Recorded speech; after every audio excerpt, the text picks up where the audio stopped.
Before we begin, a soft reminder. This conversation is for inner flexion, for awareness, for wellness. Not diagnosis, not instruction, not telling you how to live your life. Just perspective. Take what resonates, leave what doesn't. And if something we discuss stirs something deeper, honor yourself enough to seek the support you need. We're simply creating space today. A space to think, to notice, to interflect. And maybe to hear yourself a little more clearly. I like that because sometimes clarity isn't about finding new information. Sometimes it's finally hearing what's already been trying to get your attention. Okay, let's begin. There's this idea in Stoic philosophy that keeps circling back to me, and every time it comes back, it seems to arrive with a little more depth. Those are usually the ones that stay with you. Not the ideas that impress you, the ones that quietly change how you see things. Exactly. The ideas that don't just teach you something, they reveal something. Now that's a distinction. And this idea is simple, at least on the surface. The Stoics believed happiness wasn't something you add to your life. It wasn't another achievement, another possession, another accomplishment, another thing to chase. And that's interesting because most of us spend our lives adding goals, adding responsibilities, adding expectations, adding pressure. Right, so if happiness isn't something you add, what is it? Maybe it's what remains when you remove what was never supposed to be there. Sit with that. Comparison, resentment, unnecessary suffering, the stories we've been repeating for years. Stories that feel true simply because we've repeated them long enough. Exactly. And that's why today's conversation is about clarity, because clarity changes everything. Everything. Not because it changes the circumstances, but because it changes how you see them.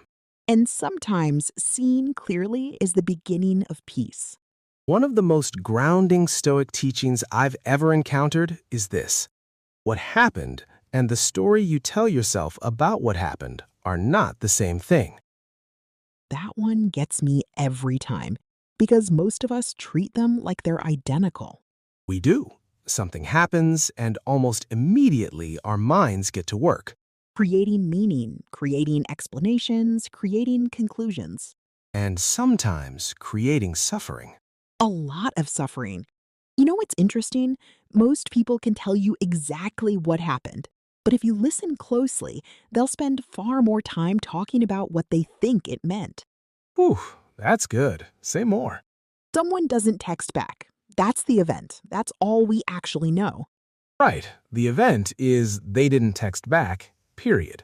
But then the story shows up. They're upset with me. They're losing interest. I did something wrong. They don't care. And now we're reacting to a story, not an event. Exactly. Someone gives constructive feedback. The event? Feedback was given. The story? I'm failing. I'm not good enough. They don't believe in me. And suddenly we're carrying emotional weight that didn't come from reality. It came from interpretation. That right there. Because the event may have lasted 5 minutes and the story lasts 5 months. Whew, no, seriously, let's stay there. Because everybody listening just thought about something. Everybody. A conversation, a breakup, a disagreement, an opportunity, a mistake. A moment that came and went. But the story stayed. And sometimes the story gets so loud we can't even hear reality anymore. Which reminds me of something attributed to Epictetus. I know where you're going. He said, "It's not things themselves that disturb us, but our opinions about them." Every time I hear that quote, it lands differently. Because it explains so much. A moment passes, and then our imagination dresses it up as fear, as rejection, as failure, as meaning it was never intended to carry. And that's how happiness disappears quietly. Not because life happened, because the story became louder than reality. Here's something worth interflecting on this week. Not answering, just noticing. What situation am I still carrying? And is it the event I'm carrying or the story? Because clarity often begins there. The Stoics were also big on this idea. If it isn't yours to control, it isn't yours to carry. And every time I hear that, I feel two things: relief and resistance. Ooh, that's honest. Because part of me goes, yes, absolutely. And another part goes, but what if I keep worrying about it a little longer? Listen, that's real because most of us don't just carry our own responsibilities, we carry everybody else's too. Their reactions, their choices, their timelines, their expectations, their opinions. And then we wonder why we're exhausted. Exactly. And sometimes we're calling it stress when it's actually emotional overpacking. Ooh, emotional overpacking. That's a suitcase right there. Think about it. How many people are carrying things they were never assigned? Trying to manage how everyone feels, trying to prevent disappointment, trying to control outcomes, trying to anticipate every possible problem. And the wild part? Half of it isn't even possible.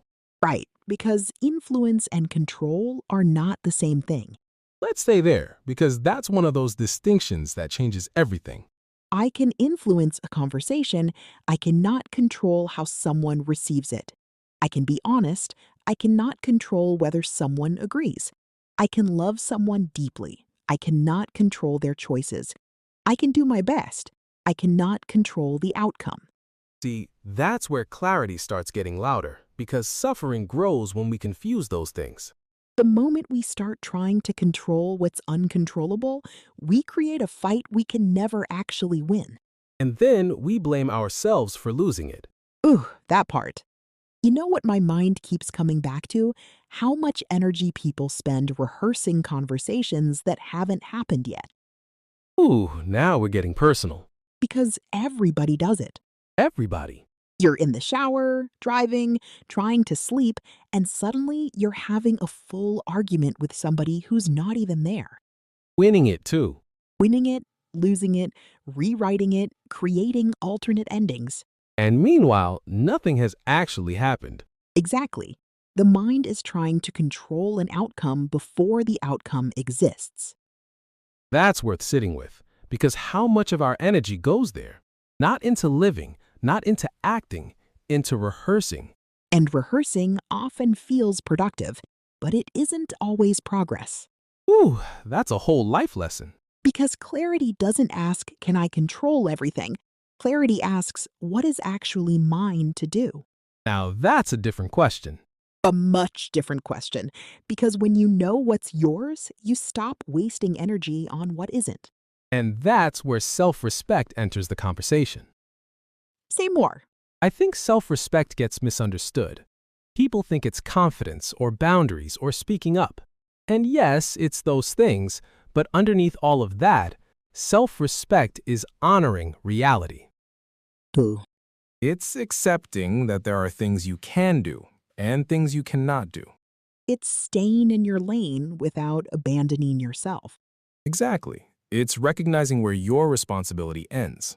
and where someone else's begins. Here's something I've noticed. The calmer people become, the more selective they are with their attention. Now that's good. Because attention is valuable and limited. So instead of trying to manage 10 things, they focus on one. Instead of carrying everyone, they return to themselves. Instead of chasing certainty, they practice trust. And that doesn't mean they stop caring. Not at all. It just means they stop carrying what was never theirs. Let's leave listeners with something to sit with here. Not solve, not fix, just notice. This week, pay attention to where your energy goes. What are you carrying?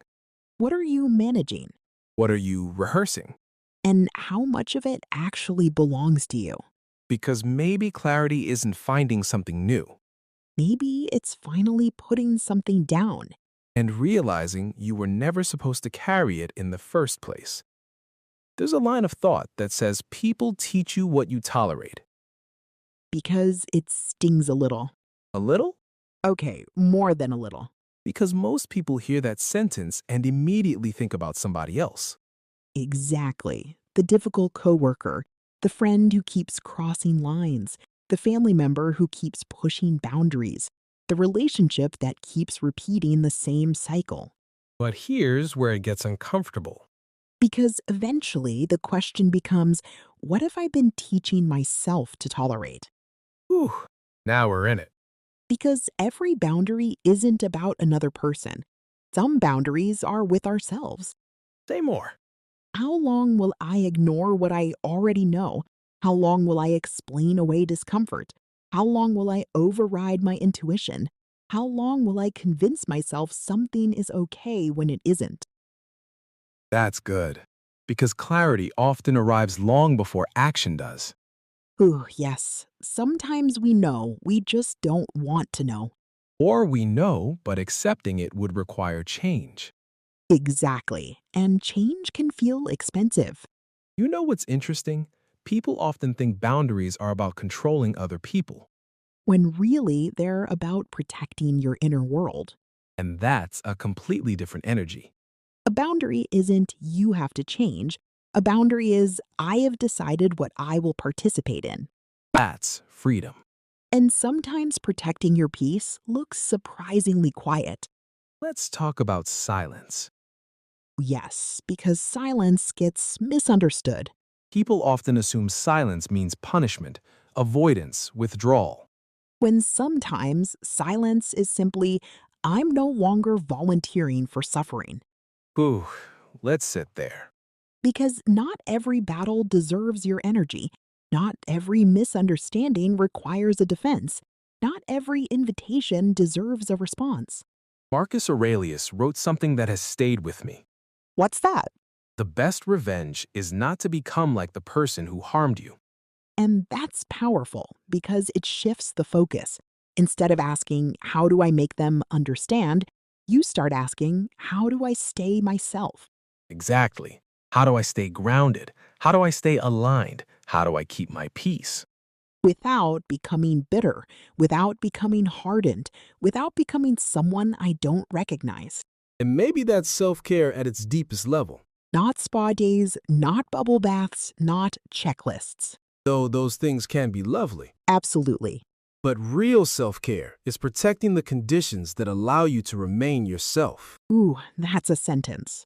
Okay, let's talk about something most of us spend a lot of energy avoiding: discomfort. The thing everybody wants less of. And yet, inner growth keeps introducing us to it. Every single time. A hard conversation, a new opportunity, a difficult truth, a boundary, a change, a risk. And our nervous system often reacts the same way. This feels uncomfortable, Therefore, it must be dangerous. but those are not the same thing. Not even close. Discomfort is a sensation. Danger is a threat. And clarity comes from learning the difference. Because if we treat every uncomfortable feeling like an emergency, we'll spend our lives running from inner growth. That's worth slowing down for. Think about how many meaningful things begin with discomfort. Being honest, starting over, asking for help, setting a boundary, trying again. All uncomfortable. None automatically dangerous. One of the Stoic practices was intentionally doing hard things sometimes. Not to suffer, not to prove anything. But to remind yourself, I can handle discomfort. Exactly, because confidence isn't built by avoiding difficult experiences. It's built by surviving them. And realizing, oh, I'm stronger than I thought. Ooh, there it is. Happiness isn't built by avoiding discomfort. It's built by proving to yourself that you can experience discomfort and remain steady. Not perfectly. No, not perfectly, just intentionally. Okay, let's shift into something a little deeper. Time. Yeah, time. And before anybody gets nervous, this isn't meant to be heavy. No, actually, it's meant to be freeing. Exactly, because one of the gentlest Stoic reminders is this: your time is finite. And somehow that idea can feel scary and clarifying at the same time. Because when we live like time is unlimited, we start spending it carelessly. We postpone joy, delay conversations, ignore dreams, stay stuck in situations we've already outgrown. We tell ourselves one day, and clarity quietly asks, what if one day is today? Because we're not trying to create pressure, we're trying to create presence. There's an irony here. People often delay living because they want certainty. Guarantees, proof, perfect timing. Meanwhile, life keeps moving. And clarity reminds us you don't need guarantees to move forward. You need willingness. That's beautiful. One of the most grounding questions I've ever heard is, if today were one of my last ordinary days, what would I stop doing immediately? That question clears a room Every time. because suddenly the noise gets quieter and what matters becomes easier to see. Maybe that's why clarity feels so peaceful. Because it helps us to stop spending precious energy on things that don't deserve it. After all of this, I keep coming back to something simple. Those are usually the things that stay. Right? Not the complicated answers, not the life hacks, the simple questions. The ones that keep quietly following you around all day. The ones that keep showing up while you're washing dishes. Exactly. And here's one that has stayed with me. Just 10 seconds. That's all. 10 seconds? 10.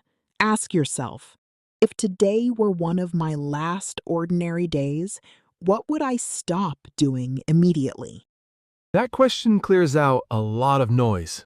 It really does, because suddenly you're not thinking about what sounds important. You're thinking about what actually matters. And what's interesting is most people don't answer that question with huge dramatic things.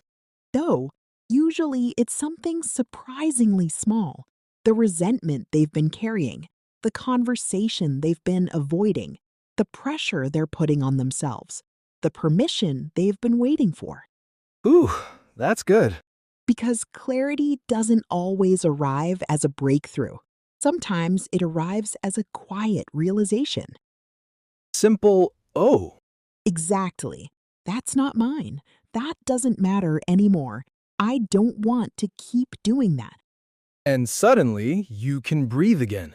Okay, before we leave, we wanted to give you something practical. Not because you need fixing, not because you need more work. But because sometimes writing slows the mind down enough for truth to catch up. I like that. So if you're journaling this week, try this. Don't rush it. Don't perform for the page. Just tell your truth. Write what happened. Not the story, the event. What did it cost me emotionally, mentally, spiritually? What did I learn? And maybe this is the most important question. What boundary am I setting now? Not to punish anyone, not to prove anything, just to protect what matters. And then end with a release statement. Something simple, something honest. Maybe I'm done allowing this. Or I no longer need to carry this. Or I can let this go now. Whatever feels true. Because here's the thing, you don't need the other person to agree. Ooh, no, you don't. You don't need validation. You don't need permission. You don't need a perfect apology. Sometimes healing begins the moment you stop volunteering for the suffering. One thing I appreciate about revisiting Stoic philosophy is that it keeps revealing new layers. Same. It's one of those things where you can hear the same idea 10 times, and then on the 11th time, it finally lands somewhere different. Exactly. We've mentioned Epictetus before on the podcast, and honestly, his ideas have quietly woven themselves through several of our conversations. Especially that reminder, it's not things themselves that disturb us, but our opinions about them. I feel like that quote has been sitting underneath this entire episode. The whole episode, because when you separate the event from the story, when you stop carrying what isn't yours, when you stop arguing with reality, you're practicing that idea whether you realize it or not. That's true. And the older I get, the less interested I am in collecting information, and the more interested I am in finding wisdom that's actually livable. Ooh, say that again. Not wisdom that's impressive, wisdom that's usable. That's what I love about these conversations. We're not trying to become philosophers. We're trying to become more aware, Or present. more honest, more peaceful. And if today's conversation resonated, you might enjoy exploring the work of Epictetus, Marcus Aurelius, and other Stoic thinkers whose ideas continue to influence conversations about clarity, resilience, and perspective. Not because they provide all the answers, but because they ask questions worth living with. And sometimes one good question can change more than 100 quick answers. So before we close, let's leave everyone with one final inner flexion. Not something to solve, just something to notice. Where in your life have you been asking for certainty when clarity would be enough? Sit with that. Because certainty is rare. But clarity? Clarity is available far more often than we think. If we're willing to slow down enough to hear it, if we're willing to separate the event from the story, if we're willing to stop carrying what isn't ours, if we're willing to trust what we already know. You know, the more we talk about this, the more I think happiness gets misunderstood. How so? People think happiness is excitement, achievement, arrival, and sometimes it is. Sometimes. But more often, I think happiness feels like alignment, Yes, like things finally making sense, like your inner world and outer world aren't fighting each other anymore, like putting something down you've been carrying for too long, like breathing deeper, like coming home to yourself. maybe that's why this idea stays with me. Which one?